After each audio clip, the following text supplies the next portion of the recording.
श्री राधे राधे। श्रद्धेय स्वामी श्री राम सुखदास जी महाराज जी की प्रश्नोत्तर मणिमाला की श्रृंखला का आज का विषय है चुप साधन। महाराज जी से एक साधक ने प्रश्न किया कि चुप साधन सुगमता पूर्वक कैसे होता है। महाराज जी उत्तर देते हैं कि मेरे को बैठना है, चुप साधन करना है, ऐसा संकल्प रहने से चुप साधन बढ़िया नहीं होता, क्योंकि व्रति में गर्व रहता है। मेरे को कुछ नहीं करना है, यह भी करना ही है।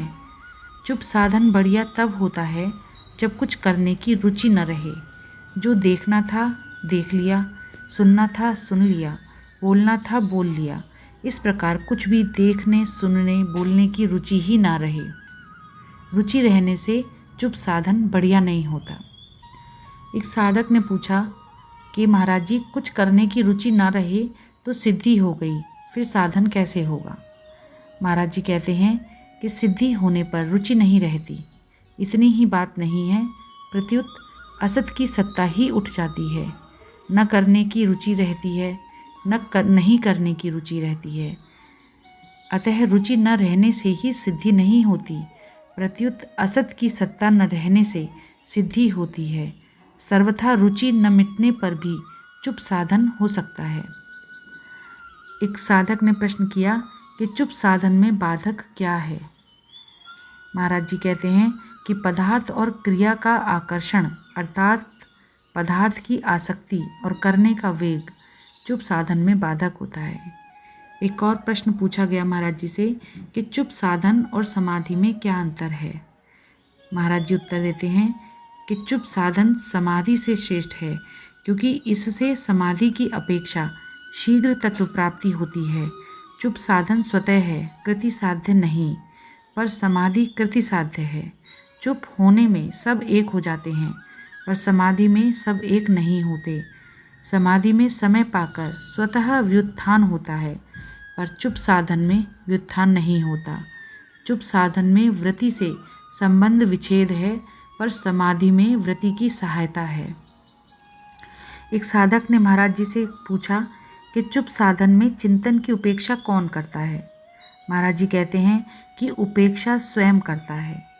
जो करता है अर्थात जिसमें कर्तृत्व है, सिद्ध होने पर वह स्वभाव बन जाता है और उसका कर्तृत्व नहीं रहता। एक और प्रश्न महाराज जी से पूछा गया कि उपेक्षा अथवा साक्षी का भाव रहेगा तो बुद्धि में ही। महाराज जी कहते हैं हाँ, भाव तो बुद्धि में ही रहेगा, पर उसका परिणाम स्वयं में होगा। जैसे युद्ध तो सेना करती है, पर विजय राजा की होती है। उपेक्षा से, उदासीनता से, स्वयं का जड़ता से संबंध विच्छेद हो जाता है। एक साधक ने प्रश्न किया कि जागृत सुषुप्ति के क्या लक्षण हैं।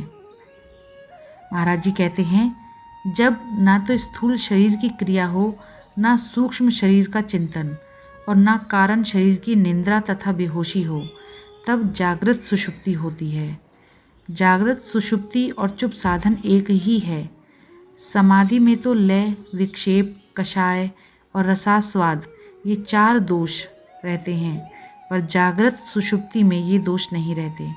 ध्येय परमात्मा का होने से जब साधक की वृत्तियाँ परमात्मा में लग जाती हैं, तब जागृत सुषुप्ति होती है।